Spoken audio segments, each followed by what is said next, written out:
Good afternoon, everybody, and welcome to Statistically Speaking. Mark Messimer, your Director of Industry Outreach, and joining me on from the inside, my colleague Tom Durezzo. And Tom, you're my counterpart. You're the Director of Product Management. Um, That's but that right. also means you were involved in the origin of the whole Aculus package, and part of that Aculus package not only is the reports and things like that you all can get at no additional charge, but we love to bring keynote speakers, individuals that are involved in, deep in economics, not only of the nation, on a general basis, but down to the local level at the real estate basis. And for that, we brought in Jordan Levine. Good afternoon, Jordan. Hello. Thank you Good for to see having me. Yeah, good to see Recording in progress. getting a little recording thing there, no problem. Jordan, for those, and I can't believe nobody, there's not anybody in our audience that doesn't know you, but I'm going to go with somebody they just started real estate and they're going, who's this Jordan guy? Um, Senior Vice President, Chief Economist for the California Association of Realtors. What else should we know about Jordan Levy, man? How did you call yourself a numbers nerd? I've seen Yeah. your LinkedIn site, but you've been doing numbers, just I read your LinkedIn review. I mean, 10, 20, 30 years now, you've been playing with numbers. Yeah. Yeah. No, I started out life as a economics consultant. So I did a bunch of random work to pay the bills and had a variety of clients. One of the clients that we worked with was the California Association of Realtors. And just personally, my dad was a realtor turned real estate developer and all of that. He didn't even graduate from high school, found success in real estate. And actually, Wow. I credit a lot of my success to home ownership. So I'm like, found that perfect intersection where I get to do my nerdy stuff, but shill for home ownership, which I truly believe in. So it's a match Right. made in heaven. I would imagine your Thanksgiving dinners were like my Thanksgiving dinners, where we had a broker and a couple of real estate agents and an appraiser all Praiser, around the exactly. table. Yep. Yeah. Um, well, welcome. We really appreciate you having here. I've seen you speak many, many, many times before at the associations, large groups, small groups. But here with MLS listings, we try and just have an interaction with our subscribers, and we're hoping that folks, as you hear Jordan talk, as you hear the dialogue take place, if you've got questions, put them down there in that questions area in the Q&A section. Michelle Ronco is back there in the background, sort of combining and squishing all of the questions together. So we try and solve everyone's issue. And Tom, you're going to go ahead and start this dialogue with a question on the general marketplace, I believe. Well, yeah. So Jordan, our agents are always interested in hearing, not only how to interpret the recent past, but also what does your crystal ball say about what's coming up? And what do you see as, the biggest opportunities and challenges for real estate agents in California? Yeah, I think there's a lot of challenges. That's probably the easy stuff to focus on. That's the stuff that's top of mind. And I think, we personally care about the macro economy, right? Because when the economy is doing good, there's more transactions and all of that stuff. But I think, more importantly and like immediately, this stuff's really top of mind for the buyers and sellers out there. One of the things that we've been messing around with recently is kind of looking at, different form usage and stuff like that and how, can we get a beat on what's coming down the pike? And one of the things we've started looking at is stuff like how can we gauge cold feet? We're looking at withdrawn offers and stuff like that as a percentage of the market. And we've seen that this kind of like current event driven, cycle that we're in, ultimately kind of causes people to go into a wait and see mode when there's more uncertainty, when we don't know what's going to happen with rates or with the trade war or what's going to happen to the stock market and things like that, then you get a lot of people kind of pressing pause. So I think that's a challenge, obviously, because you got a lot of buyers that are going to kind of pump the brakes or get scared or whatnot and want to sit on the sidelines for a little bit. But I think it's also an opportunity in the sense that like we can be reminding folks that housing's a long-term game. You're not trying to buy low and sell high and do all that kind of whiz-bang financial stuff with your home. It's an investment, to be sure. It's one of the only ways actually that people accumulate any wealth, but it's a long-term game, right? So the economy goes up and down and all of that stuff, but you're going to pay to live somewhere no matter what. You're paying your landlord's mortgage probably already, right, for them. And so I think it's an opportunity to refocus folks away from the current events and more towards like what do you get into housing for, right? And what are the benefits to home ownership? And actually, interest rates are not that bad. They're just worse than what they were, but they're actually pretty normal. And so I think there's a lot of opportunity that comes along with all these challenges. So, uh, did you have slides that you wanted to go through, or I have some slides. I always, I'm a slide guy. So if you Yeah, want to look at you some pictures, I can show yeah, you go some ahead and stuff. line those up, Jordan. I mean, yeah. for those of you who have not seen Jordan's slide deck, you must have a team of statistical elves down at CAR creating stuff for you because your stuff is fantastic. Yeah, thank you. No, I'm lucky to have a great team that really sets me up for success. I can really take almost none of the credit, but it always helps to look at some pictures because this is kind of one of those things that I was mentioning. The overall headline GDP number, which is our kind of econ nerd way of saying, economic growth, it was negative. It was the first time the economy's actually shrunk since the end of the downturn. And you've got a lot of people freaked out by this, negative 0.3% that we had in the first quarter of this year. Not a huge decline, but I think more the kind of psychological effect of just it not continuing to grow the way it has. But I think when you kind of peel back the curtain of that number, you see that it was mostly negative because there was this kind of preemptive purchasing of cars and heavy equipment and things like that in advance and probably in anticipation of the upcoming trade war. And when you strip that away, which is what I'm showing you here in the orange and the gray, actually strips away the imports and the kind of big deep federal government cuts that we had during the first quarter, the Doge effect, if you will. When you take that stuff away, actually, domestic demand is still pretty strong. The challenge, though, is that, a lot of that stuff was a one-time surge in, long-term purchases that we probably won't do again in the next couple of months. You only buy one car every few years. You only buy one backhoe kind of a thing. And so when you take that stuff out, it does seem like there's probably going to be some weakness in the overall macro economy coming down the pike and probably won't be able to hang on to this consistent 3-4% growth that we've been enjoying up to this point. And of course, a lot of people are still waiting on rates. And actually, we got another week of data just this morning, and the interest rate went up to 6.85%, I think is what last week's Freddie Mac number was. Ultimately, though, I think the takeaway is that interest rates just really haven't changed much at all over the last 3 years. In fact, today they're slightly higher than they were before the Fed even did the first rate cut. We're 3 cuts in.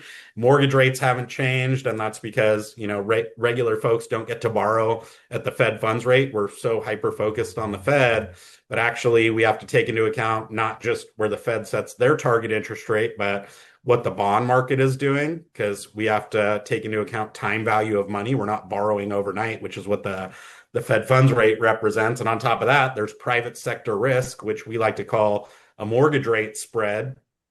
But that's why you don't wait around for the Fed, because again, we're 3 cuts into this and rates are higher now than they were before the first cut. And when you kind of extrapolate out what could happen to the bond market, being fairly generous about where mortgage rate spreads can go, and it's hard to come up with an interest rate that's sub 6%. Forget this year, but even next year and the year after, I think that's kind of the low watermark. And I kind of called this presentation the signal versus the noise, because when you look at the underlying economy, we haven't had much significant real deterioration. Retail sales, which I'm showing you here, was at an all-time high in the first quarter, despite the uncertainty and all of that stuff. If I showed you jobs or unemployment, you would see a similar story, right? That we're basically at all-time highs from an economic standpoint. And yet, all of this uncertainty has caused people to be really worried, right? We spent more than we've ever spent before, but we're at 2008 financial crisis levels of consumer confidence, right? And so the challenge is that the psychological impacts start to bleed over into the real economic data. And you can see that although we haven't cut a ton of jobs, we have started to pump the brakes on filling open positions. And so again, this kind of public zeitgeist can bleed over and metastasize into real economic challenges ahead. And I think one of the places that we're going to see additional turbulence is in the stock market. This chart is showing you 150 years of stock market value over stock market company earnings, right? So this is how you evaluate an asset. What's it cost me to buy the asset? How much income is that asset generating? That's the same thing you do for like a rental property or something like that. The stock market is pretty high relative to earnings. And I think that the longer this uncertainty goes on, we have a 90-day pause on the trade war, but if it ramps back up, we're exposed here a little bit. And this has the potential to further erode, public confidence in the broader economy. But I think the more nuts and bolts aspect of this is, and to get it to return to normal, it would take some pretty deep corrections to the stock market to get back down to this kind of traditional average of about 15 times earnings. But the thing that I think matters more so even than the psychological effect of a stock market correction is the fact that California housing is super dependent on solid stock market performance. When the S&P 500 has gone up, this orange line goes up, you see a big explosion in 2 million and up home sales, which is, a lot of parts of LA and the Bay Area and Southern California and places like that. And conversely, when the stock market's struggling, you see big contractions. And this matters a lot from just a pure transactional standpoint because the top end of the market's the only part really that's been growing over the last year or two as rates have gone up. And that helped us last year because the stock market did really well. This year, there's a lot more volatility, and that has the potential to kind of negatively impact my forecast, shall we say, or it makes it that much harder to get back up to that 300,000 unit level. And you can see that here in the transaction numbers. This is statewide, but if you go back to the fourth quarter of 24, we were growing by 15-20% on a year-to-year basis and making really solid progress towards that forecast that we had for 2025. But if you look at what's happened from January onward, we've really lost a lot of momentum, both because of the fires in Southern California during the first couple of months of the year. And now with all of the stock market volatility and economic uncertainty, the market has cooled even further. And I think, again, we can do a lot of good by connecting the dots for folks and getting them less short-term focused, more long-term focused, showing them that rates aren't poised to change, contrary to what their brother-in-law keeps telling them about a 3% rate being right around the corner again, and all of that stuff. But, you can see that the kind of psychological stuff is impacting the housing market, even though all the economic data is at an all-time high level. These sales are plateauing and kind of losing all momentum of late. And a big part of that is that the top end of the market is no longer growing so much that it's canceling out the declines under 500,000. Right. And you can see that it's a narrower and narrower sliver of the market that's actually growing. Currently, it's only 5 million and up, whereas it used to be everything over 2 million was really kind of contributing to that double-digit increase that we were seeing towards the end of last year. Inventory has gone up, but you got to make sure the buyers don't get confused that this is a buyer's market. We're up from 1.5 months of supply to 3.5 months of supply, and that is more than double where we were back when rates were at 3%. But outside of that kind of once in a lifetime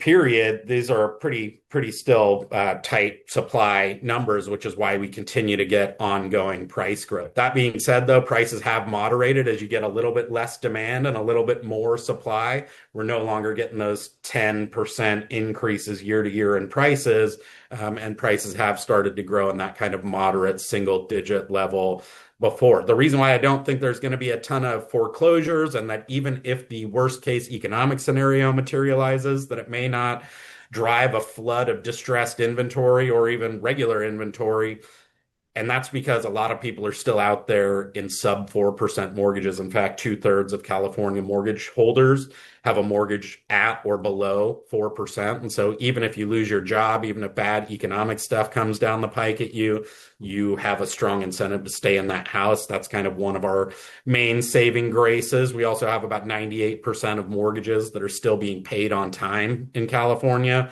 which is a big positive. But I think the real backstop is the fact that about 90% of California mortgage holders have at least 30% home equity, meaning that they can withstand a bit of a worst case scenario. Even if prices go down a bit, that doesn't turn into the wave of foreclosures and REOs that we saw back in 2008, 9, and 10, because you simply just don't walk away from an asset that's worth more than you can sell it for on, or that's you can sell it for more than you owe on it, right? The other thing I think that really saves us this time around is that we got a lot of homeowners that own their homes outright. So those mortgage numbers that I just showed you, which are already pretty solid, only reflect, two-thirds of homeowners. The other 33%, aren't even exposed. And those folks really don't dump properties when things go sideways on them.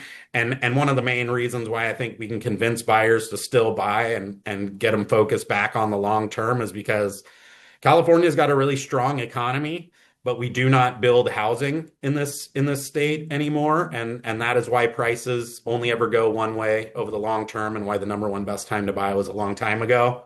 The second best time to buy is as soon as you can, right? Because we built way more homes back in the 1970s when we were half the size that we are now, and you can really draw a straight line from the fact that we're about 12% of the U.S. economy. But we're only ever about 10% in a good year for U.S. residential construction, to explain why we've got a $900,000 median price and all the other affordability and homeownership challenges that we have. You can very quickly, if we were 12% of U.S. residential construction, we would have built a few million additional units by now. And again, this is why we're behind the eight ball when it comes to housing affordability, and why waiting doesn't mean saving a bunch of money in the future. Housing pretty much only ever gets less affordable as time goes on, barring some kind of economic catastrophe. And you can kind of see that in this chart, right? If you look at the transaction numbers by price point in California, there's just not a lot of blue and orange left to be found, right? You can't find sub $400,000 homes anymore, because the supply constraint that we just saw has caused all of the housing inventory to graduate into increasingly high price segments, right? The 500s are now 700, the 700s are now a million, et cetera. And you end up with more and more of this chart being green and navy blue and whatever all these other colors are. And that is ultimately why housing is not a short-term game, and you want to get your foot on that property ladder and start reaping those benefits.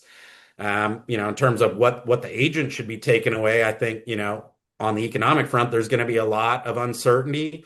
You should probably be prepared for interest rates to not change a lot. But I think that's also even more the reason to get folks thinking long term, and how waiting 5, 10 more years is going to be a big self-inflicted wound when it comes to getting your foot on that property ladder. I think when it comes to the transactional side of things, right, buyers need to know that it is more advantageous. There's more supply. The market's not as hyper competitive. But you can't come in and name your own price and expect all these concessions and a free roof and a solar payoff and a rate buy down. It's shifted a little bit away from the seller, but it's not a buyer's market still. Similarly, I think you got to manage expectations on the sell side. It's a great time to sell still, and homes are selling quick, and all of that, and prices haven't budged, right? But you just got to be more strategic than you were able to get away with when rates were at 3%, right? So you got to probably do more on the pre-listing side, on the marketing side. You might have to hire a professional photographer, do some staging, all the stuff that maybe wasn't as important when we had that white hot 3% driven home buyer demand. That means, though, I think that I'm optimistic for job security for real estate professionals, because consumers really need you. There's insurance, right? You got to figure out how to get your offer to stand out from the rest and get accepted. There's a litany of shenanigans at the local level in terms of regulations, and you just need like insurance people, contractors, right? Like the whole bag of tricks to get these deals through escrow and actually into a closed transaction. But that just means I think that we really have got to step up our game, make sure that we're in touch with the data and have responses to all of this uncertainty and cold feet, showing them the long-term benefits and all of that stuff. But I think if we do that, these challenges really are all opportunities almost universally. So that was kind of my prepared remarks, but we do see the market getting better. It's just not going to get better so quickly that you can throw your business in autopilot or take your foot off the gas. I know we all want to do that, and we've been waiting for 4 or 5 years to try and breathe that sigh of relief and return to baseline. But I just think, this is the new normal, and so you're going to want to make sure that you just, aren't taking it for granted, I think. Yeah, that's a good way of putting it, Jordan. It's the new normal. I mean, we see from the MLS perspective, we even see a lot of changes to what was sort of institutional, chiseled into the granite. It would never change, and yet here we are dealing with changes. Tom knows from the product side, literally every year. Everyone that's out there in the audience, we've got great questions coming into the chat that Michelle's putting together. So please get your question in. But Tom, you had a follow-up question you wanted to put forward. Well, actually, a question from the audience. Oh, okay, awesome. Question has to do with recently the president was saying that he might look at issuing publicly listing shares of government-backed mortgage giants Fannie and Freddie. What do you think the impact would be to real estate? Have you thought about that at all?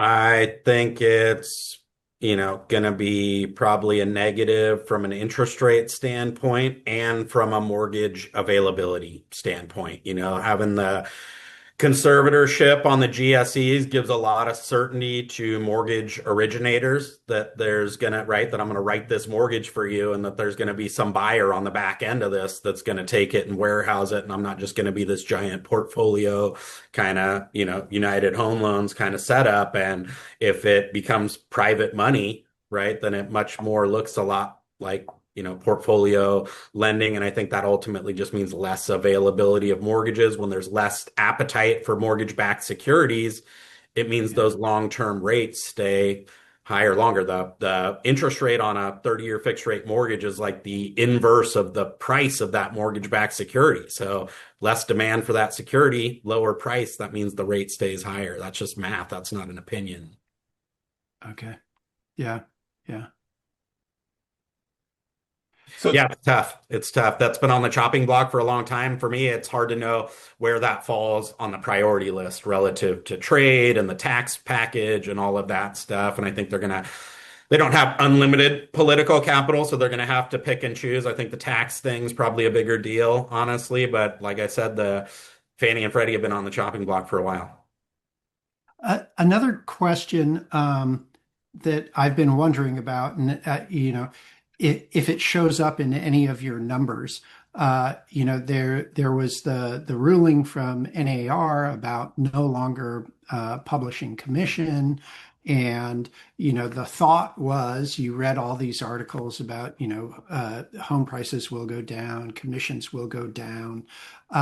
Is any of that reflected in the numbers at all? No, nope, Yeah. not at all. Okay. And actually, it's not even happening. I think the fallacy was believing that it wasn't baked in originally, right? It was always this way, right? This wasn't like somehow not part of, it was always part of the transaction and nothing has really changed. And actually, I deliberately do not talk about settlement stuff. I think there was a lot of August 17th anxiety, like all anyone wanted to talk about last year up to August 17th was buyer rep stuff and how I even got a ton of pushback on our membership forecast. Like, why aren't you slashing CAR's membership forecast? And, everyone's going to drop out of the business. And then August 17th came and went and buyers are still buying and sellers are still selling and people are still getting paid and all that. So, to me, that is one of the things I'm not worried about. Yeah. Yeah. Like I said, I just sold a house actually end of last year, and you won't find, a real estate consumer out there who's like more in the weeds of this stuff than I am.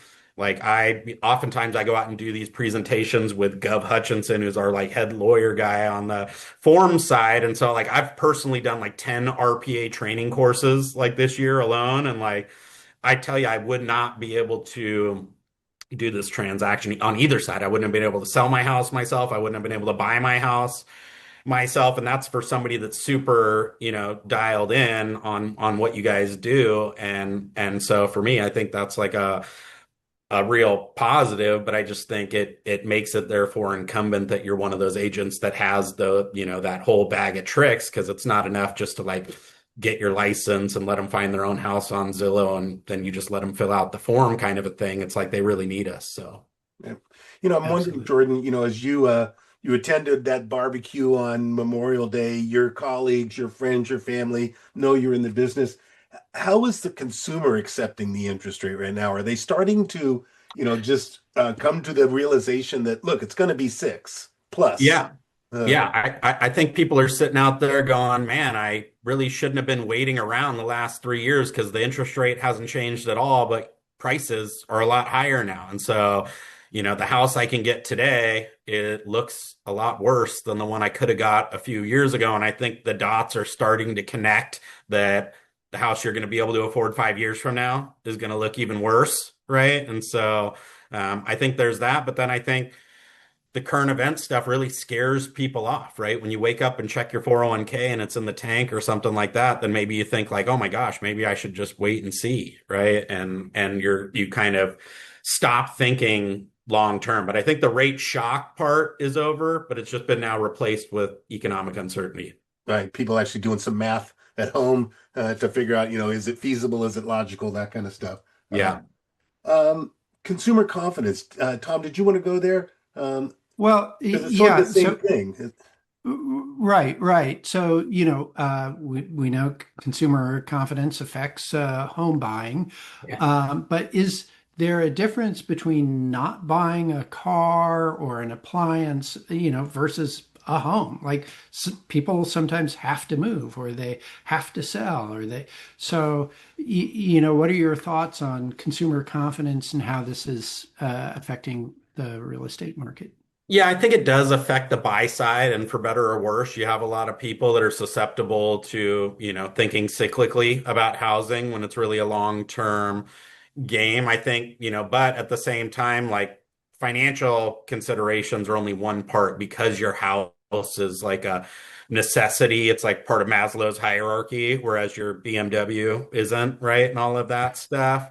Um, that's why we're getting an uptick in supply. People were like, oh my gosh, we're never going to have any inventory ever again. We have all these people in a 3% interest rate. Like, why would you ever sell? You're never going to get a rate that cheap again. And even move into the same priced house at 7%, it costs you a lot more every month, right? To carry that around. And yet we see people moving and giving up those 3% interest rates, right? I sold my 1.5 acre property that I had a 3% mortgage on and moved into a, 1,600 square foot condo at 7%. And I have the exact same payment that I had on my big old giant house before, but and it's painful, but sometimes you got to move, right? Like life happens. In my case, I had a bunch of life changes that I had to move for. And, does it suck to give up the 3% rate? Yeah. But, you got life happens, right? You got a baby, Yeah, wife gets a new boyfriend, something, you got to move.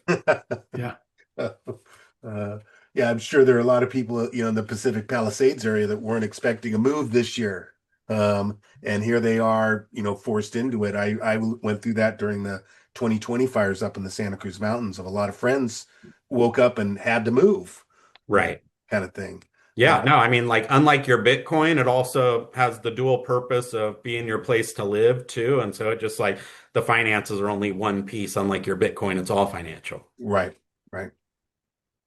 Tom Rod came back with a follow-up question himself from the audience. Oh, And Oh, I didn't see Yeah, I'll it. give it. So Rod's asking, so if you are more concerned about if the big beautiful tax bill passes, what's not in the news that may have a significant impact on the national debt increase, and how might that national debt increase impact the real estate marketplace?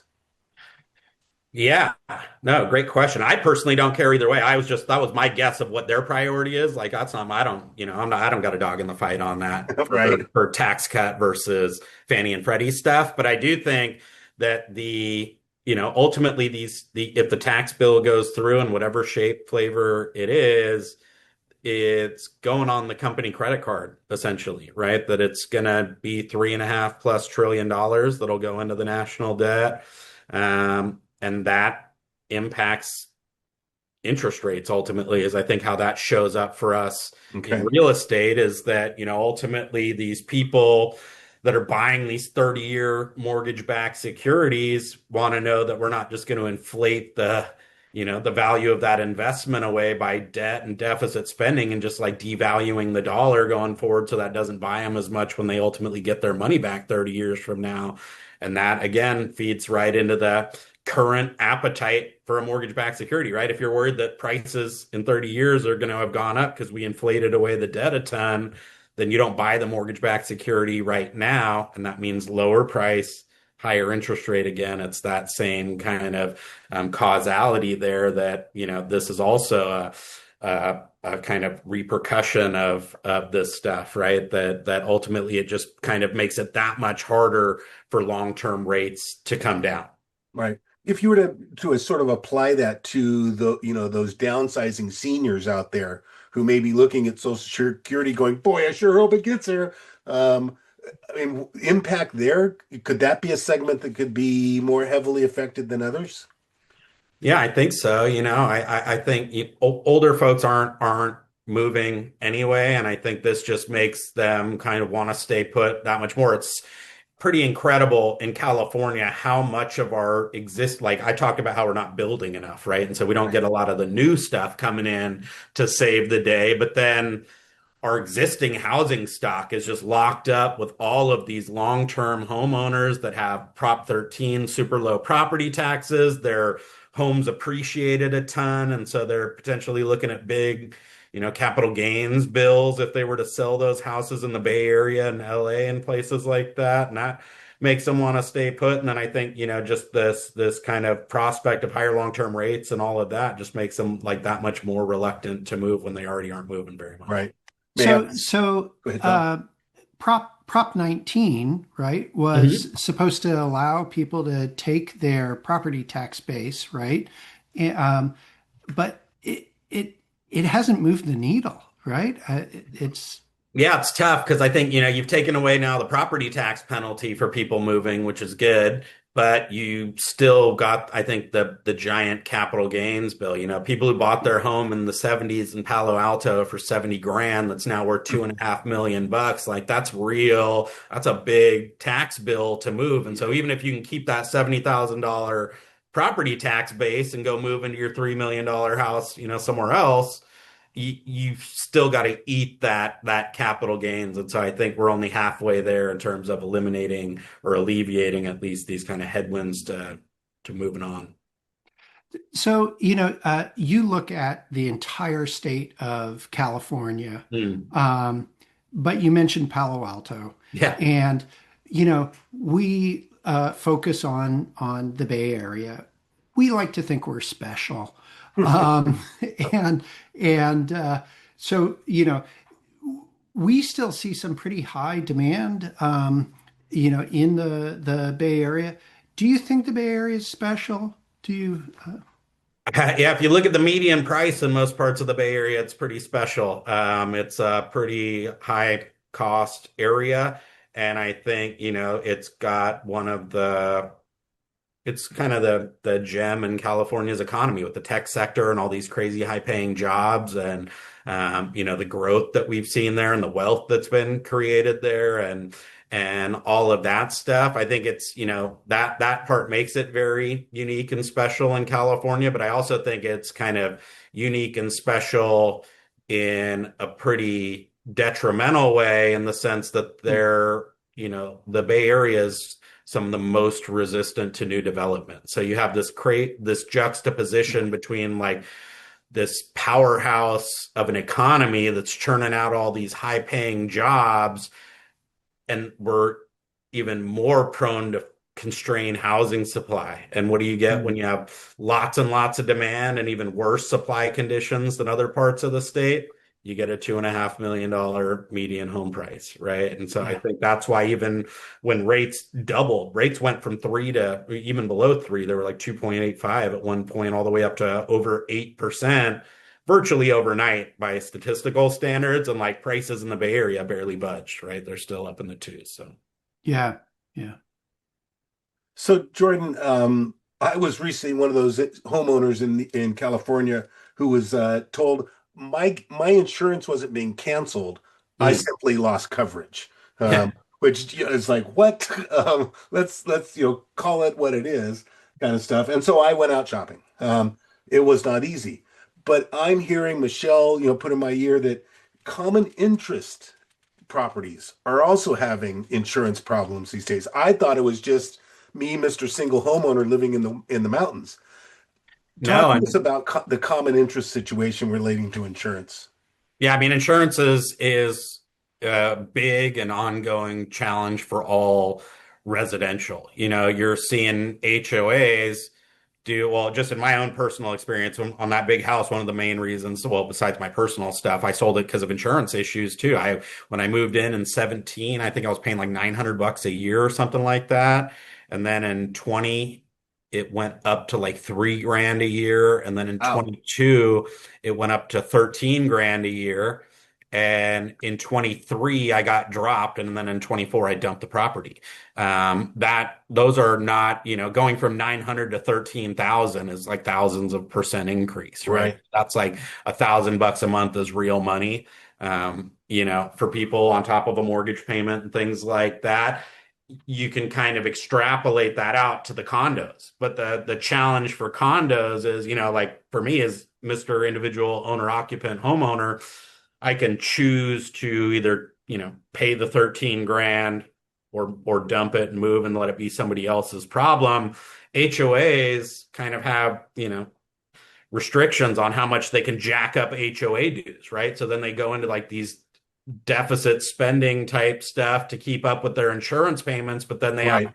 reserve requirements, right? And so you see people in these HOAs going from $80 to 400 or 500 bucks a month, right? And they're all of a sudden now can't afford. So I think it impacts demand, right? Because then it's just like the next buyer for that's got to bake in the new HOA dues, and Right. also the HOAs are they might not be able to raise dues fast enough because of the statutory limits and all of that stuff to, avoid going into real like financial stress too. So I Right. think it's a problem Well, all over the board. And I think it's probably going to keep getting more expensive too. yeah, and then you look at those special assessments that come, right, that just, take those senior citizens and blow their little budgets right out of the water. Yeah. I mean, when you're on a fixed income going from $90 a month to 500 is a big deal. Yeah, absolutely. So, Jordan, we've been talking a lot about uncertainty, Mm. right? And uncertainty with the economy and stocks and insurance. Do you have any thoughts about how agents should talk to their clients about the current market? Like, Yeah, I think housing is a long-term game. I think, again, you look at the kind of stats on wealth in this country, right? I think the typical family in the United States, as of the most recent data, had about 195 grand in net worth, right? You add up all the assets, you add up all the liabilities, difference between the two is about $195,000. But what's crazy is that if you separate that out and look at homeowners separate from renters, the renters today are just as poor in real terms as they were 30 years ago. And so you have all these kind of conventional wisdom type articles that I get sent like, oh, just stay renting and invest, buy a S&P index fund and do that, right? Mhm. Like you accumulate, you'll be just as well off as if you bought a house and stayed in it for 20 years and all that. That stuff never happens. The other thing is, California home prices really barring some kind of economic catastrophe can really only ever go one way. Again, we used to build 300,000 homes a year when we were a 20 million person state. And we now build 100,000 homes a year and we're a 40 million person state. So like we have effectively commoditized the housing market. It's like the California housing market's like a Taylor Swift concert, right? Like the arena seats like 10,000, but you got 50,000 screaming teenage girls out. And that's why you get the scalpers walking up and down selling the tickets at 7, 8 times face value. It's because it's just a fundamental econ 101 thing. And I think, you get on board and get in as soon as you can, or you get left in the dust. And that's pretty much been the tail of the tape for the last 30 years. And so while we've been like trying to time the market, you're like every year that goes by, you're less able to get your foot on the property ladder. And I think just again, like mess around timing the market with your Robinhood account or whatever, right? Like that's not what Yeah. housing is for. You got to like, find me another investment. You got to buy a lot of gold if you want to live in it too, right? Like, so it's not just the financial component. It used to be, Jordan, that you hear these stories of my job is in Sunnyvale, but I'm living in Tracy. I'm living out in the Central Valley and I'm doing the 2 hour commute each way. But then that price, that $1 million price, I think has reached Tracy. But Yeah. No, um, exactly. They're going to have to go even further afield. You got to go out to like Tuolumne County and stuff to like wow. commute into the Bay Area to, right? Like yeah, and I think that's returning, right? I think that kind of took a little bit of a pause, like that um, commute driven out migration to places like Tracy and Stanislaus and Modesto and stuff like that, and Sacramento and Yolo and Davis and all of that. Right. Because you didn't have to go to work. And so you had a bunch of people that went all the way even further. They went to Tahoe and went to Mammoth and just got a cabin in the woods and all that stuff. You're starting to see, and the employers want the people back to the office. So it's just a matter of time. Once, right now, workers are kind of in the driver's seat because unemployment's so low that employers really can't force them back to the office. But as soon as unemployment goes up and you're like, oh my gosh, I can't find a job and I got bills to pay, going back to the office doesn't seem so bad, right? So I Right. think as the economy changes, and then you're going to see that return of that commute driven, right? You want one foot into the Bay Area for your job, but you can't afford to live there, so you got to look, further east. Yeah. Where are those flying cars they promised us? No, God. even south. I mean, you go down to San Benito County and stuff, and like you get people commuting in from there to the Bay Area Yeah. too in We multiple hours. So, Tom as an employee, a fellow, staff member who does just that. yeah. Granted, he works from home, but Jeffrey comes to the office pretty frequently that I Right. see. But it's worth it, instead of paying 2 million bucks, you get a bigger house and whatever, and you worth some time in the car, I guess. Got it. Hey, Tom, I think we're ready for the lightning round. Okay. Yeah, So that's what Jordan, which I got uh, the orders from Michelle. So that's, okay. Jordan knows Michelle. We go with Big what she fan. says. Oh yeah. Okay, so the lightning round, Jordan, is we just have some questions that, we're looking for a yes, no. Just, off the top of your head, if you want to comment on it, that's awesome. But here's the first question. Will we have a recession in 2025? No, for now. Reserve the right to change it though. Okay. Will the Fed decrease the federal funds rate, resulting in sub 6% mortgage lending in 2025? Yes, they'll probably still give us a rate cut potentially. No, it won't give a sub 6% mortgage rate though. Those are not connected. Okay. Will we see an increase of Bay Area buyers backing off of home purchases? I think you have already seen the cold foot effect start to take root and get people, press and pause and sitting on the sidelines. But I will say that, it's a very I talked about California in general being very stock market driven. The Bay Area is even more so, sensitive to stock market changes. So if we do Yeah. permanently press pause on the trade war and we, avoid some of these worst case scenarios, I could see, exuberance returning to the stock market and making the Bay Area outperform in the second half of the year. But it just depends on what we do on these kind of choice variables on the political level. Okay. Next question. Will economic policy from the current administration result in an increase in Bay Area job losses?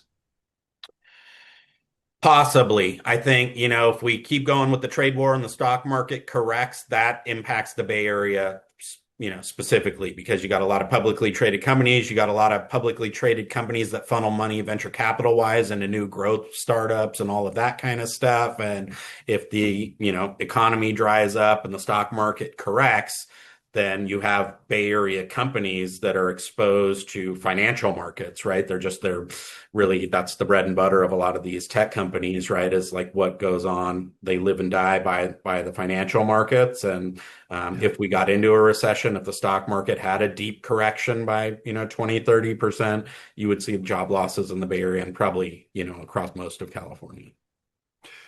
So, if we see job losses or less new hires for Bay Area companies, will that decrease migration to Northern California and result in decreased demand for housing in the area? I think it could, right? Like the saving grace for the Bay Area is in its housing affordability. Like people are there in spite of how unaffordable it is because of access to all these great jobs and things like that and experience Yeah. and potential to accumulate wealth. And so if that dries up, then it's, now you're looking at not a lot of job opportunities and super unaffordable housing. And that's kind of, that's why the Bay Area is susceptible to economic downturns is because these prices are supported by, this kind of gangbusters economy. And when that goes away, then you've got homes that are pretty high above the typical family's income there. Um, the weaker dollar, Mhm. does that mean greater foreign investment in Bay Area real estate? Uh, Yeah, I think that helps, right? When the dollar is weak, that's good for foreign inflows of capital. But I think even more so than whatever the dollar does, like the Bay Area still and California in general is still seen very positively by the rest of the world. And one of the positive byproducts of all of this wealth being accumulated in these BRICS countries and really everywhere is that they like investing in the United States. It's not just the dollar being strong, right? If you're worried about your own domestic economic shenanigans and like your own government blowing things up at home, then even if the dollar doesn't, right, like, even if your asset, even if the house in the Bay Area doesn't go up a ton, if your own economy implodes and you can change that back over into rupees or yuan or whatever, and you just made a boatload of money. And so that, like, I think safe haven aspect of the US residential real estate market is like very alive and well for the Bay Area in particular, because it's kind of got that prestige factor for the rest, for the rest of the world beyond just being a safe haven too. okay. So, is there a scenario in which you see that the recently enacted policies and tariffs would ultimately lead to a long-term boom for California and for the Bay Area? No. Okay. Uh, Yeah. no, I think, I believe in comparative advantage and doing, we all benefit by focusing on the stuff, right? Like it's better for me to focus on doing economics and being good at spreadsheets and then letting, KB Homes do the home construction, right? Like I don't need to go out and do the spreadsheet and grow my corn and, drill my own well for water and all that. Like I'm better off by doing what I'm good at and letting the well driller do what he's good at, right? And let the doctor do what she's good at and all of that stuff. Like I kind of apply that same logic to, internet. Like I don't run balance trade with every trading partner I have, right? Like I don't go to Right. Vaughn's and run balance trade and go like mop in the back to pay for my groceries. Like I'm unbalanced there. And I run a huge trade surplus with CAR. So, Right. it's so to me, I think that's if we could produce it cheaper and higher quality, we would already be doing that. Like if Ford could make Fords here better and cheaper, they already have an incentive to do it the cheapest, best, and they made that choice. So, Yeah. Um, Final question. Uh, Mexican food or Italian food? oh, I'm from San Diego. It's Mexican food all the way, but with the Nice. caveat that it's Yeah. San Diego Mexican food. I'm sorry, everywhere else in California, you guys are But second place, a distant second. Mhm. San Diego has Little Italy, though, right? So, It does, yeah, but you're yeah, still better off going to Lolitas and get yourself a yeah. carne asada burrito. I was gonna I say anywhere you I go, agree. Yeah. absolutely. Um, Mark, Yeah, Yeah. Michelle's coming with maybe a wrap-up question, but I want to talk just a little bit about supply, and I'm actually going to read her question. Um, you aren't expecting significant increases in supply. Has there been any change due to the ADU Mm. regulation changes that are affecting, the housing market to the positive? It is a positive, and that is, it's a positive. It's accounted for almost all of the uptick. Like we pretty much only ever have built 100,000 homes, give or take, for the last like 5, 10 years. The last couple that's ramped up to about 120, 130, and almost all of that uptick is ADUs.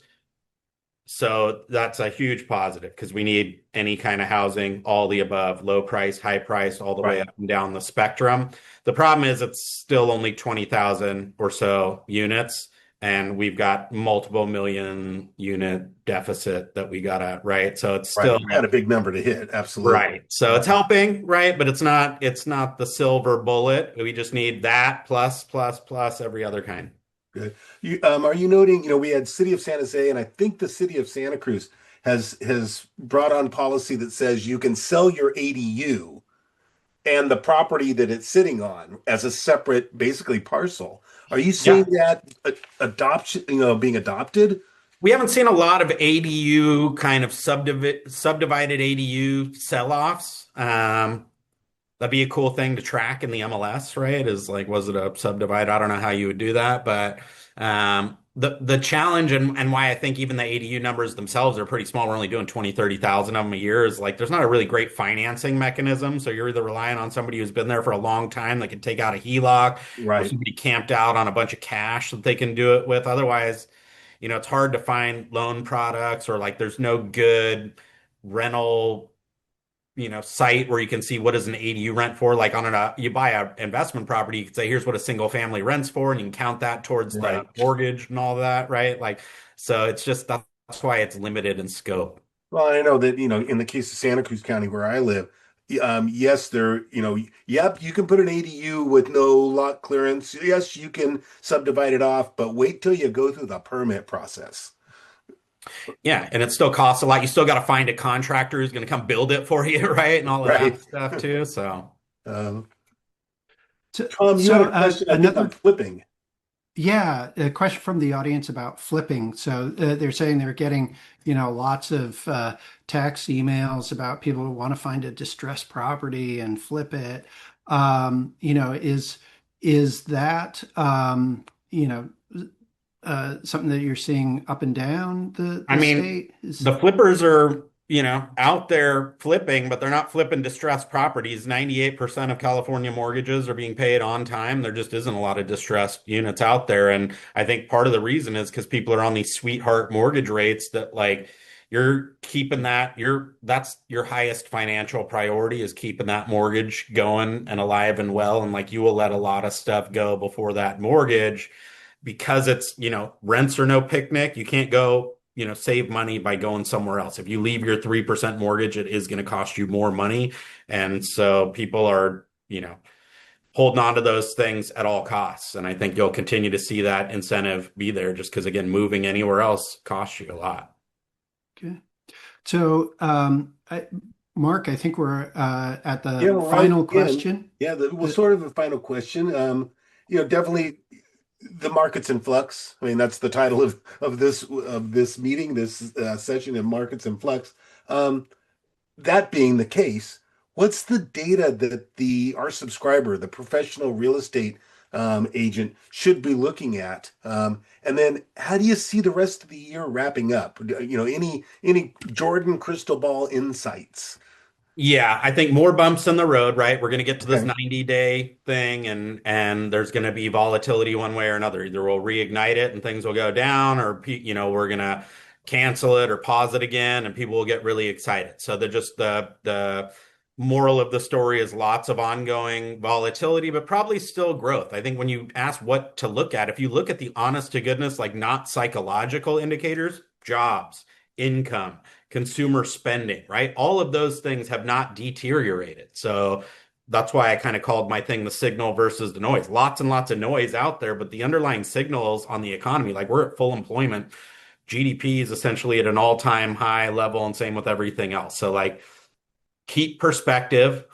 There's a lot of negative headlines, but it always makes sense to own as much real estate in California as you can, right? And all of that stuff. And the housing is a long-term game. Show them the wealth numbers and just ask, do you want to be on the rental line or the owner line? Because, Right.